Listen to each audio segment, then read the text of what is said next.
Fee reimbursement బకాయిలు చెల్లించాలని demand చేస్తున్న కాలేజీలపై రేవంత్ సర్కార్ కక్ష సాధింపు చర్యలకు దిగింది. కాలేజీల్లో విజిలెన్స్ తనిఖీలకు ఆదేశాలు జారీ చేసింది.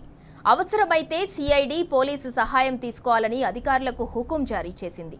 సర్కార్ తీర్పై కాలేజీ యాజమాన్యాలు ఆగ్రహం వ్యక్తం చేస్తున్నాయి. విజిలెన్స్ విచారణకు ఒప్పుకునేది లేదంటూ తేల్చి చెబుతున్నారు.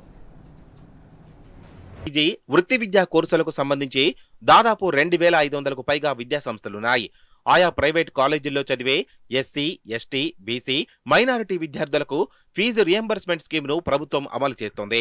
నిబంధనల మేరకు ప్రతి 3 నెలలకోసారి బకాయిలు చెల్లించాలి. కానీ కాంగ్రెస్ ప్రభుత్వం వచ్చినప్పటి నుంచి బకాయిల చెల్లింపును నిలిపివేసింది. మొత్తంగా ఈ పథకానికి సంబంధించి 10,000 కోట్లకు పైగానే బకాయిలు పేరుకుపోయాయి. కానీ కాలేజీ యాజమాన్యాలు సుదీర్ఘకాలంగా మొరపెట్టుకుంటున్నాయి. గతంలో కళాశాలల బంద్కు పిలుపునిచ్చాయి. అదిగాక విద్యాభ్యాసం పూర్తి చేసుకున్న విద్యార్థులకు సర్టిఫికెట్లు ఇవ్వకుండా పరోక్షంగా ప్రభుత్వంపై ఒత్తిడి చేశాయి. విద్యార్థి సంఘాలు, బీసీ, ఎస్సీ, ఎస్టీ సంఘాలు సైతం నిధుల విడుదల కోసం పోరాటాలకు దిగాయి. ఎప్పటికప్పుడు రేపు మాపంటూ సర్కార్ దాటవేస్తూ వస్తుంది తప్ప ₹1 కూడా విడుదల చేయలేదు. 207 కోట్ల మేరకు టోకెన్లు జారీ చేసినా ₹1 కూడా విధించలేదు. ఇటీవల ఆ నిధులను దీపావళిలోపు విడుదల చేస్తామని హామీనిచ్చినా కేవలం 300 కోట్లను మాత్రమే ప్రభుత్వం విడుదల చేసింది.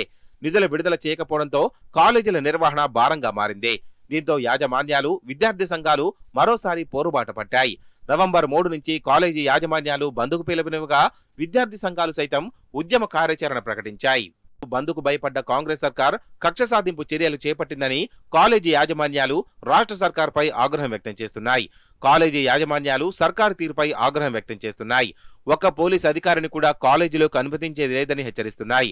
తమకు రావాల్సిన బకాయిలు విడుదల చేయకుండా తమపై పెత్తనం చేయడమేంటని ప్రశ్నిస్తున్నాయి.